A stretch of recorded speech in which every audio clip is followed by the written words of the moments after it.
सभी को जय मसीह की।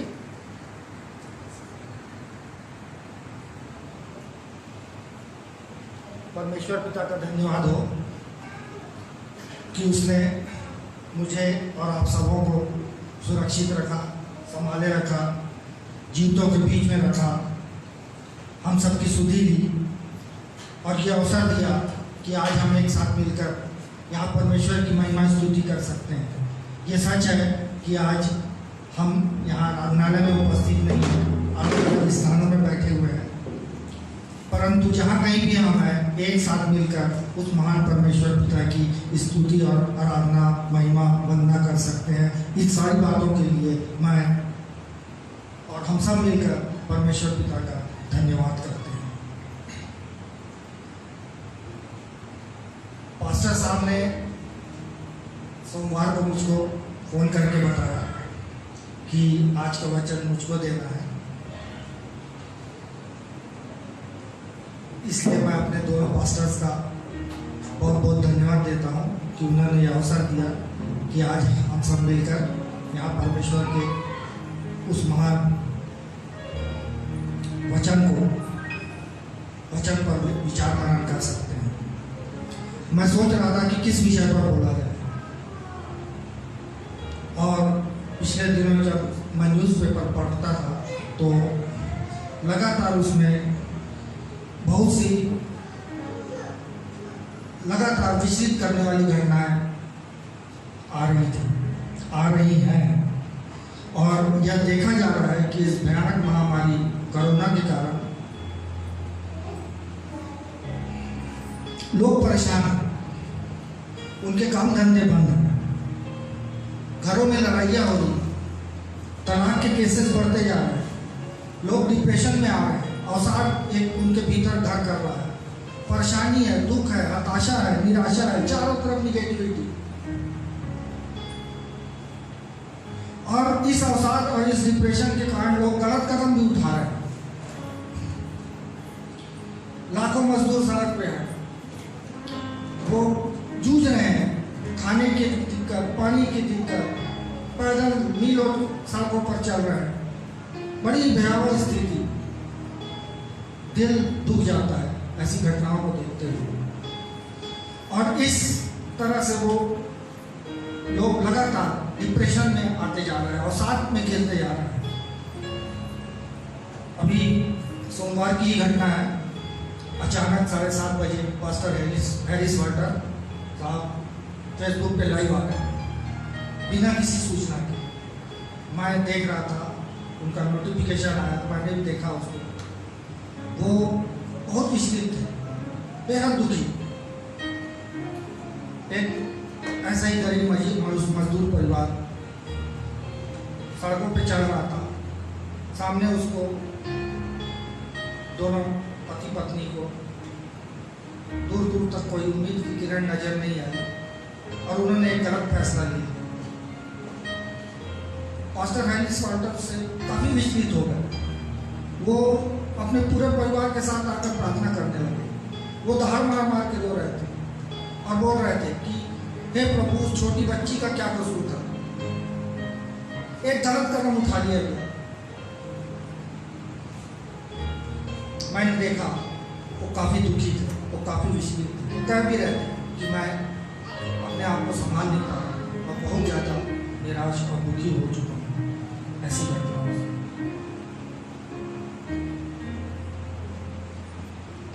चारों तरफ निगेटिविटी है, नकारात्मकता है। ऐसी विषम परिस्थिति में आज हम देखेंगे कि परमेश्वर का वचन हमें कैसे जीवन में सकारात्मक बनाए रख सकता है, कैसे हम पॉजिटिविटी को ग्रहण करते हुए आगे बढ़ सकते हैं। हम जानते हैं हमारे पास परमेश्वर का जीवित कलाम है। हम जानते हैं कि हमको इन परिस्थितियों से कैसे उबरना है।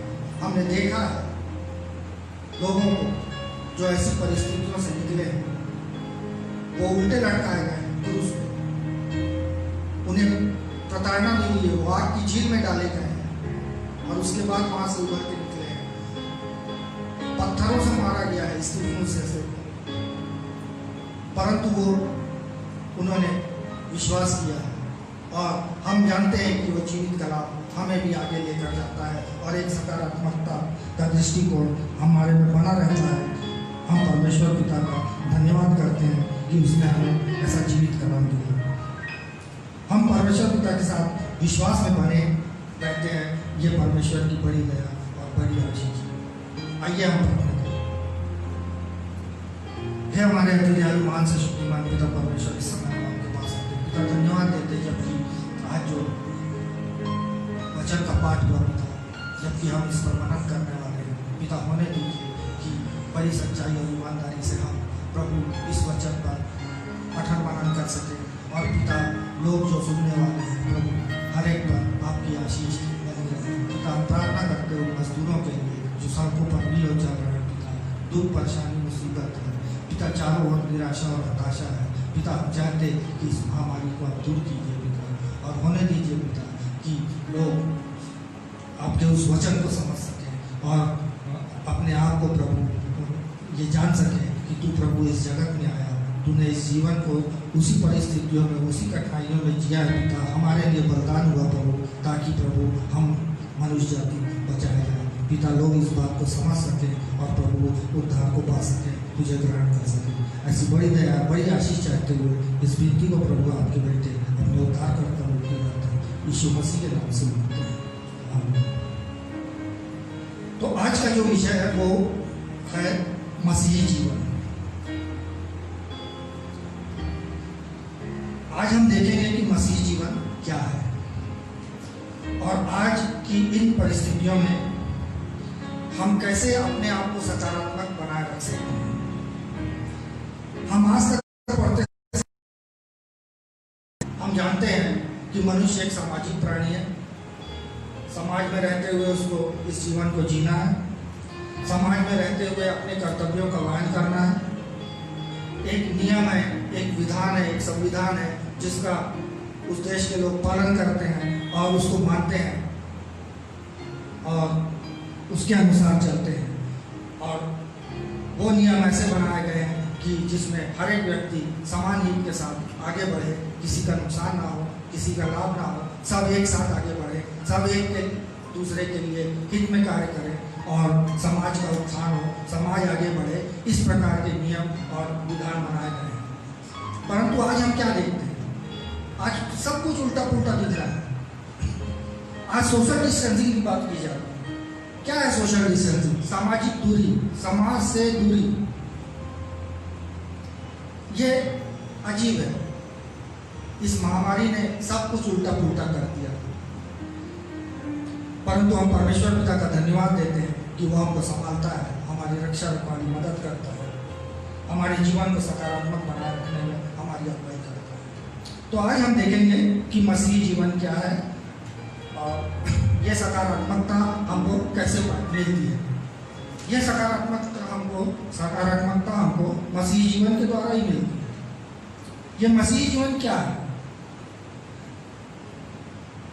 आज हम इन्हीं बातों पर विचार करेंगे और देखेंगे कि यह हमको कैसे सकारात्मक बनाता है और न सिर्फ हमको सकारात्मक बनाता है बल्कि हम इसके द्वारा दूसरे उन निराश और हताश लोगों को भी कैसे इन परिस्थितियों से उबार सकते हैं, उनको परमेश्वर पिता के इस वचन के रूबरू करा सकते हैं।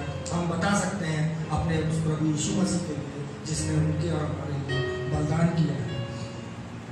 तो आज जैसा कि पढ़ा गया मरकुस 8 उसका 34 से 38 पद में, जहाँ बताया गया कि एक भीड़ थी प्रभु यीशु मसीह के साथ, वहाँ उसके चेले भी थे और इस भीड़ को और अपने चेलों को प्रभु यीशु ने अपने पास बुलाया और उनसे कहा, भीड़ को भी और चेलों को सबको उसने अपने पास बुलाया और उनसे कहा कि जो कोई मेरे पीछे आना चाहे वह अपने आप से इनकार करे। जो कोई मेरे पीछे आना चाहे वो अपने आप से इनकार करे और अपना क्रूस उठाकर मेरे पीछे हो ले। यह मसीही जीवन का आधार है। यही मसीही जीवन है कि जो कोई प्रभु यीशु मसीह के पीछे आना चाहे वो अपने आप का इनकार करे और अपना क्रूस उठाए और उसके पीछे हो ले। ये जीवन है, ये मसीह जीवन है, ये उसका आधार है जिसपे हमको पूरे जीवन आगे बढ़ना है। यदि हम इस पद को 3 अलग अलग भागों में बांट के देखें तो यहां हम 3 बातों को देखते हैं। पहला, यीशु के पीछे चलने की वो मंशा, वो इच्छा जो हमारे भीतर होनी चाहिए। दूसरा, कि हमको अपने आप का इनकार करना है, मसीह जीवन के लिए आवश्यक है। और तीसरा, कि हमको अपना क्रूस स्वयं उठाना। यही मसीह जीवन है और इसका सबसे पहला उदाहरण खुद प्रभु यीशु मसीह। प्रभु यीशु मसीह ने अपने जीवन के द्वारा बताया है। ये जो सारी बातें हम पढ़ रहे हैं, ये प्रभु यीशु मसीह ने खुद पूरी की हैं। और तब वो हमसे चाहता है, तब वो मनुष्य जाति से चाहता है कि हम भी उसी प्रकार आगे बढ़ें। ये मसीह जीवन का आधार है।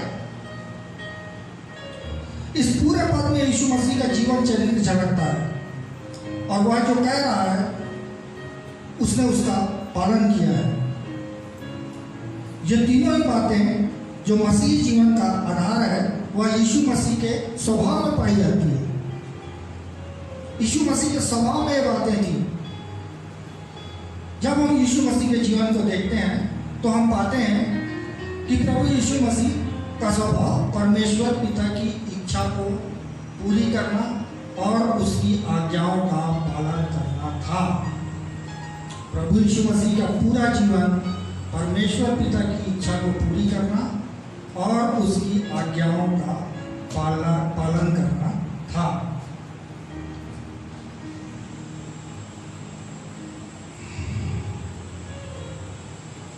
प्रभु यीशु मसीह ने परमेश्वर की इच्छा को हम पूरे वचन में पाते हैं, देखते हैं कैसे वो इस जगत में आया, उसने जीवन को जिया, कैसे वो परमेश्वर की इच्छा को सर्वोपरि मानते हुए उस पर आगे बढ़ा, उसकी आज्ञाओं का पालन किया, यहाँ तक पालन किया कि उसने उस क्रूस की पीड़ादायक मृत्यु को भी स्वीकार किया, क्योंकि परमेश्वर पिता की इच्छा अनुसार उसे इस मृत्यु को सहना था और उसने उस आज्ञा का, परमेश्वर पिता की उस आज्ञा का पालन किया और उस मृत्यु को भी उसने, क्रूस की उस पीड़ादायक मृत्यु को भी उसने सहा ताकि मानव जाति का जीवन बचाया जा सके। यीशु ने पिता की उस इच्छा को पूरा किया और जिसके फलस्वरूप मानव जाति को पाप अधर से छुटकारा मिला। यीशु की क्रूस की मृत्यु से एक विजयी मार्ग तैयार हुआ, एक विजयी मार्ग तैयार किया गया जो उद्धार और अनंत जीवन की ओर जाता है। यीशु मसीह इस संसार में आए, उन्होंने सांसारिकता को देखा, उसके बीच रहे, परंतु कभी भी सांसारिकता उनको प्रभावित नहीं कर। हम जानते हैं प्रभु यीशु मसीह का शैतान ने जब परीक्षा लिया और बड़े बड़े प्रलोभन दिए, जो यीशु मसीह की उस समय एक सांसारिक जीवन में जरूरत थी, शैतान उन प्रलोभनों को दिया। प्रभु यीशु मसीह ने उन सारी बातों का इनकार किया, क्योंकि प्रभु यीशु मसीह ने अपने आप का इनकार किया और परमेश्वर की इच्छा को सर्वोपरि जाना, और इसीलिए संसार की सांसारिकता, संसार का वो लोभ, वो लालच उनसे दूर था। वो अपना क्रूस उठाकर स्वयं चला और ये जीवन जो उसने जिया, ये उसने हमारे लिए रखा ताकि वो मनुष्य जाति जो पाप, बुराइयों, लोभ, लालच, मोह में पड़ी हुई है, जिसको अपने आप का इनकार करना बहुत मुश्किल है, जिसको सांसारिकता से दूर जाना बहुत मुश्किल है, जिसको उस क्रूस का उठाना बेहद मुश्किल लगता है, इसलिए क्योंकि उसमें दुख है, तकलीफ है, पीड़ा है, परेशानी है, प्रताड़ना है।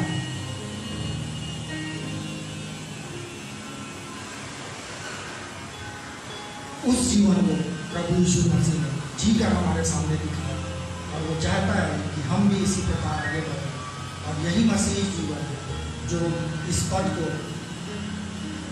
से हमको बताता है कि मसीह जीवन ये है और इस प्रकार से हमको अपने जीवन को आगे बढ़ाना है।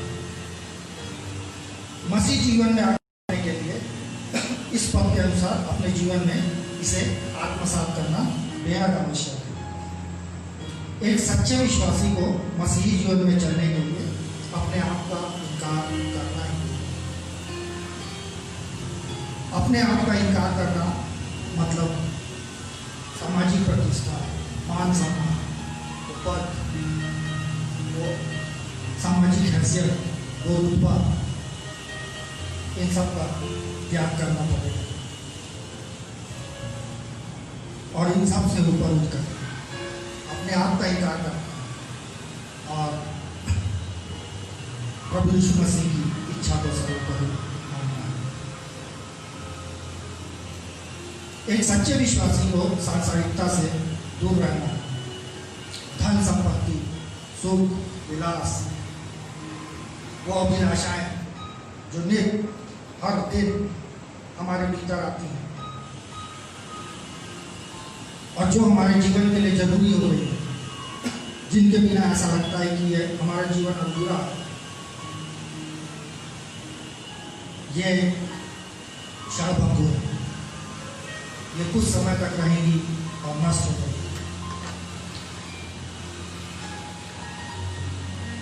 इसलिए यह आवश्यक है कि हम इस सांसारिकता से दूर रहें, प्रभु यीशु मसीह की इच्छा और उसकी आज्ञा का प्रथम स्थान अपने जीवन में दें, ये आवश्यक है। एक सच्ची विश्वासी को अपना क्रूस स्वयं उठाकर यीशु के पीछे चलना होगा, जैसा यीशु मसीह स्वयं अपना क्रूस उठाकर चला। वो चाहता है कि हम जब जीवन में आगे बढ़ें, हम भी उसको अपना क्रूस उठाकर आगे बढ़ें, अपनी इच्छा, अपनी लालसा, अपनी आकांक्षाओं को उस क्रूस पर डाल दें और यीशु मसीह की इच्छा और आज्ञा को अपने जीवन के भीतर प्रवेश कराएं और उसकी इच्छा और उसकी आज्ञा के अनुसार अपना जीवन जिए। दुख, क्लेश, प्रताड़ना, ये हर क्रूस उठाने वाले के पीछे रहती है, ये हमारे जीवन में भी रहेंगे और इनका आना अवश्य है। परंतु जो इस दौड़ को पूरी कर लेगा, जो इस दौड़ में बना रहेगा और इस दौड़ को पूरी करेगा, यीशु मसीह का राज्य का वही वारिस होगा। ये कहना बहुत आसान है, कहने में बेहद आसान है कि इस प्रकार का जीवन जीना है, परंतु जब हम इस पे अमल करना चाहें तो एक एक कदम पे हम पाते हैं कि बेहद कठिन है। अपने आप का इनकार करना, सांसारिकता को छोड़ना, यीशु मसीह की आज्ञाओं का पालन करना, कई पीछे हट गए, यीशु के साथ चलने वाले पीछे हट गए क्योंकि लगता था कि ये कठिन है और वास्तव में ये कठिन है। आप तो सामान्य मनुष्य जिनके साथ परमेश्वर पिता की आशीष थी, ऐसे लोग भी बाइबल में अनेक वचन हैं, अनेक जगह उदाहरण भटके, परंतु हम तो सामान्य मनुष्य। जब हम इस पर चलने का विचार करते हैं, जब हम यह सोचते हैं कि नहीं, यही जीवन का लक्ष्य, यही जीवन का आधार है, जीवन तो थोड़े दिन का है, आगे जो अनंत जीवन है उसके लिए ये पद और ये बातें जो यहाँ बताई गई हैं, ये बेहद आवश्यक है।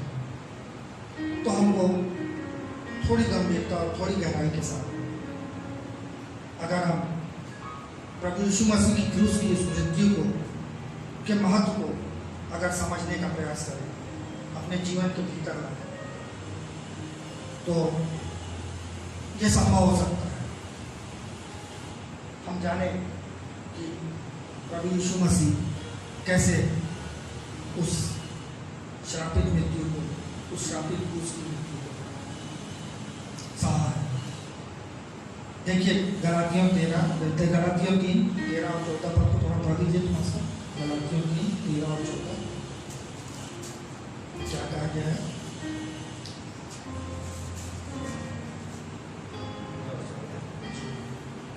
मसीह ने जो हमारे लिए शापित बना, हमें मोल लेकर व्यवस्था के साथ से छुड़ाया, क्योंकि लिखा है, जो भी काट पर लटकाया जाता है वह शापित है।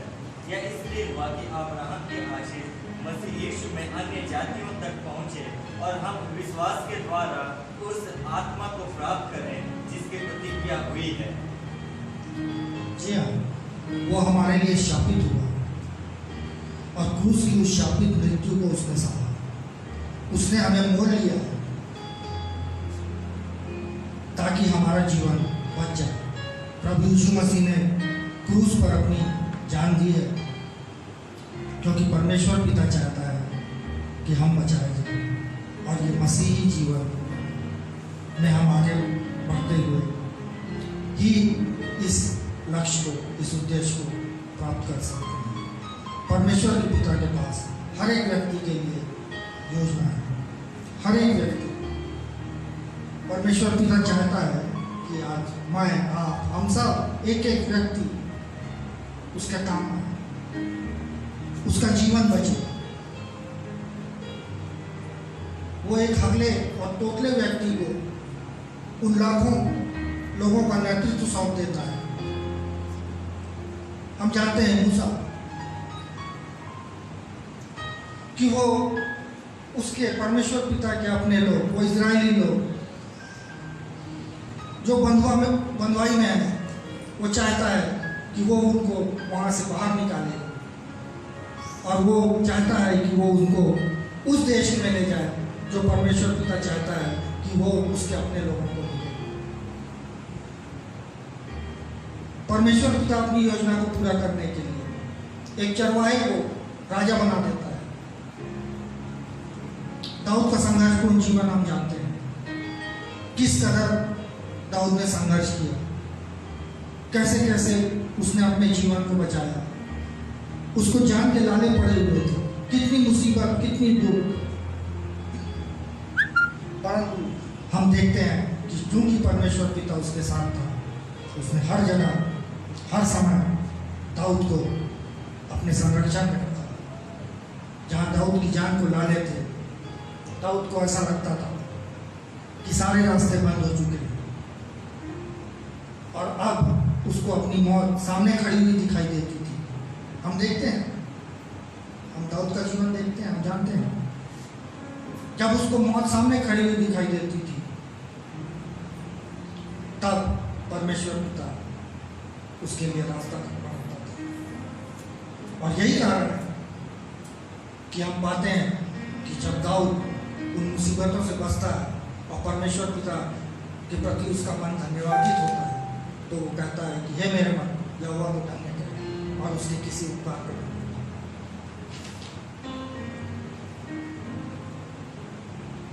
जब दाऊद हर्ष और आनंद से भर जाता है,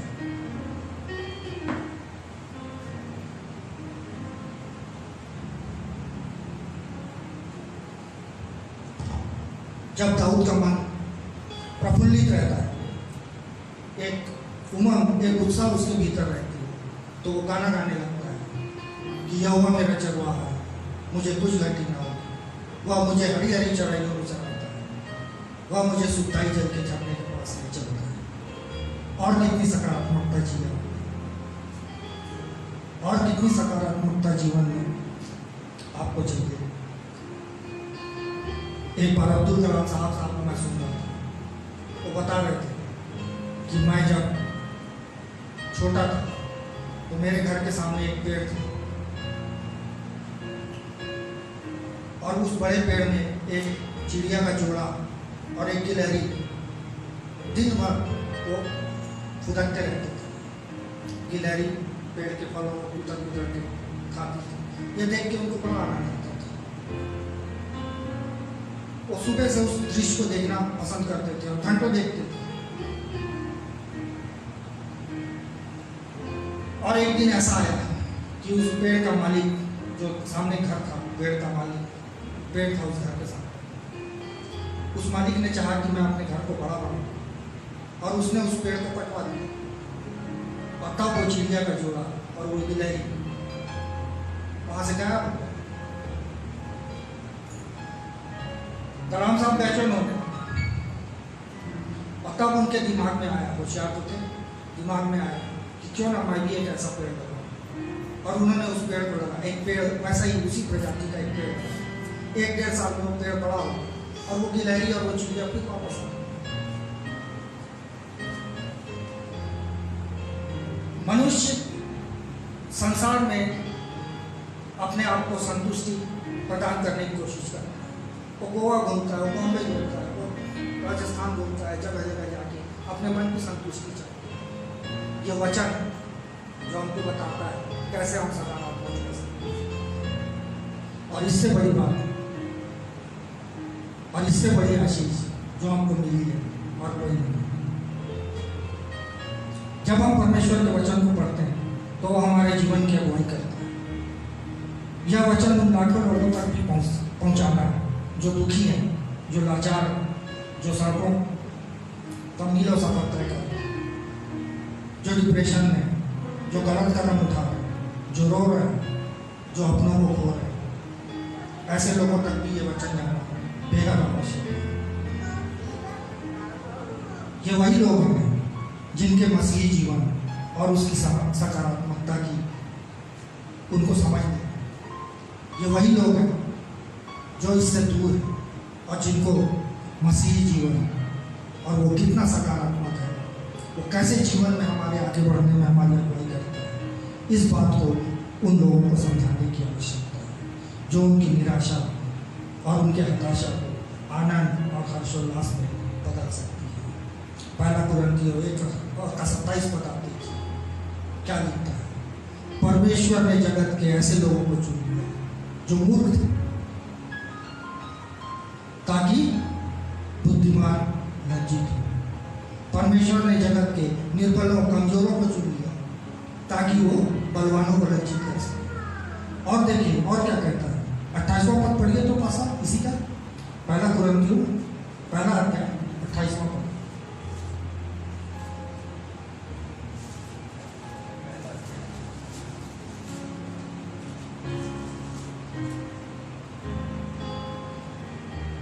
परमेश्वर ने जगत के नीचों और तुच्छों को वरन जो है भी नहीं उनको भी चुन लिया कि उन्हें जो है व्यर्थ ठहराए। परमेश्वर ने जगत के नीचों निम्नतम को चुन लिया। प्रभु यीशु मसीह के जो चेले थे वो बेहद निम्न तबके के थे। उनकी कोई सामाजिक हैसियत नहीं थी। वो मछुआरे थे, मछलियां पकड़ते थे, जाल डालते थे, जो मछलियां आती थी उसको वो बेचते थे, उसी से अपना पेट भरते थे। एक निम्न तबका, कोई हाई फाई उनका जीवन नहीं था। समाज में सबसे निम्न तबके के लोग थे वो। और अब देखिए, आप परमेश्वर पिता की योजना को देखिए कि वो निम्न लोग जो मछलियां पकड़ते थे, प्रभु यीशु मसीह ने उनको मनुष्यों का पकड़ने वाला काम किया। वो महान है, वो दयालु है, वो अनुग्रह है, वो हमें भी आगे बढ़ाता है। परमेश्वर के पिता के पास हर एक व्यक्ति के लिए एक योजना है। जरूरत है कि हम परमेश्वर पिता की उस आवाज़ को सुने, हम परमेश्वर पिता की उस बुलाहट को सुने और हमारे जीवन के साथ साथ हम औरों के जीवन को बचा सकें। परमेश्वर पिता आज के अपने इस वचन पर आशीष दें।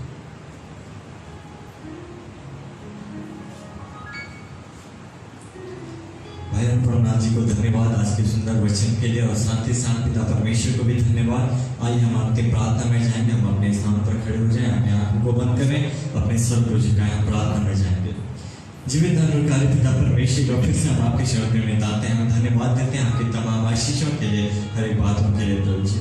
हम धन्यवाद देते हैं आज के वचन के लिए, जहाँ पर जो भाई अनुपम नाथ जी के द्वारा आपने यहाँ पर पहुँचाया पिता परमेश्वर, कि हम इसी जीवन में हताश ना हो, निराश ना हो, परेशान ना हो। आपका वचन हमारे पास है जो हमें शांति देता है, जो हमें सामर्थ देता है, जो हमें बल प्रदान करता है प्रभु जी। हम धन्यवाद देते हैं पिता परमेश्वर, और हमारा जीवन ऐसा हो कि मसीही जीवन हम जी सकें, और हमारे जीवन से आपके नाम को महिमा मिलने पाए, हमारे जीवन से आपका नाम ऊंचा उठाया जाए प्रभु जी। धन्यवाद के साथ पिता आपके शब्द में बताता हूँ। जितने लोग फेसबुक के माध्यम से आज हमारे मध्य में जुड़ सके, उन पर, उनके परिवार पर आपके आशीषों को चाहते हैं पिता परमेश्वर। जितने लोग आज उपस्थित हैं, उन पर भी आपके आशीष हो। धन्यवाद के साथ पिता परमेश्वर, इस दुआ को आपके इकलौते बेटे हमारे उद्धार करता प्रभु यीशु मसीह के मधुर और मीठे नाम के द्वारा मांगते हैं, आमीन।